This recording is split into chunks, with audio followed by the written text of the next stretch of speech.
happening within your program. So this is the classroom-based learning for equity, diversity, and inclusion.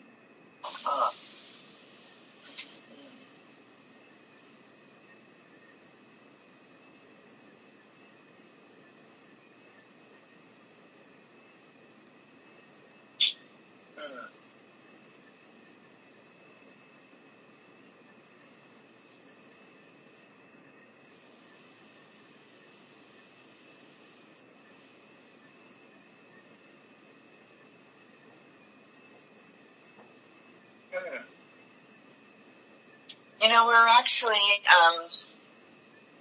I think, really pretty good in these areas in terms of teaching strategies inside of our classrooms. And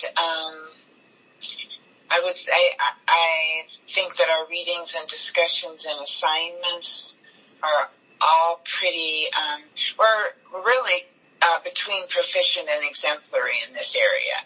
We are really a teaching college, you know, and our professors are really dedicated to innovative and responsive teaching strategies and mixing it up, because our classes are 3 hours, or 4 hours actually, depending on the credits, 3 credits or 4 credits a week that all meet, you know, on one day. So you teach either a 4-hour morning or a 3-hour afternoon, whatever the credits that are attached to the course are. So we see our students once a week, and we delve in deeply to kind of make sure that they are, that we're shifting up the activities. It's not a lecture format, you know, it's an interactive teaching methodology that we use.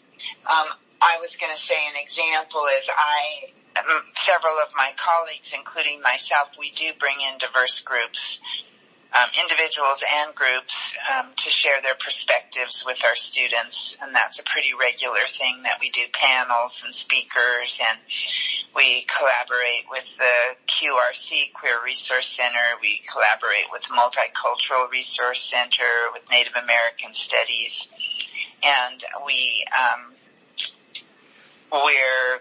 clearly have partnerships and across campus and on cross-campus committees.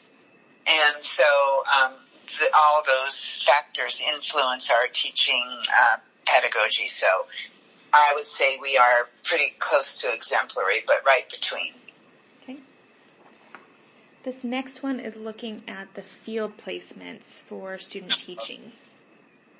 That's a big struggle.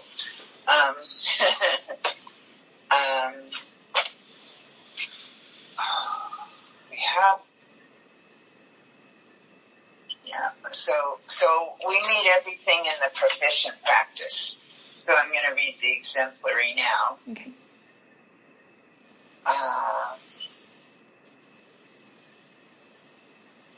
No, we don't need the exemplary yet. We're working on it, but it's a long, slow process. One of the things that happens in the dynamics of, one of the challenges in the dynamics of student-teacher placement is we don't get the say necessarily. You know, we have people we recommend or we ask for, but principals have the say. And year after year, we still find principals who select their struggling teachers to have the help from a student teacher. And we really have a very uneven array of culturally competent teachers. We probably, the ones we could rely on are probably our own graduates, but often it's the veteran teachers who get the student teachers. And I would say we're proficient at this, but we are not anywhere near exemplary. We're constantly working at it. We are aware of it. We do our best to navigate it. But again, we don't get to make the final decisions. We depend on our partners, our schools, and our principals who have different levels of knowledge and interest in providing strong mentors. All right, the last part of the rubric is looking at the program educators as a whole. I know that, different educators are going to fall differently on this rubric, but I guess just think of it as all of them collectively.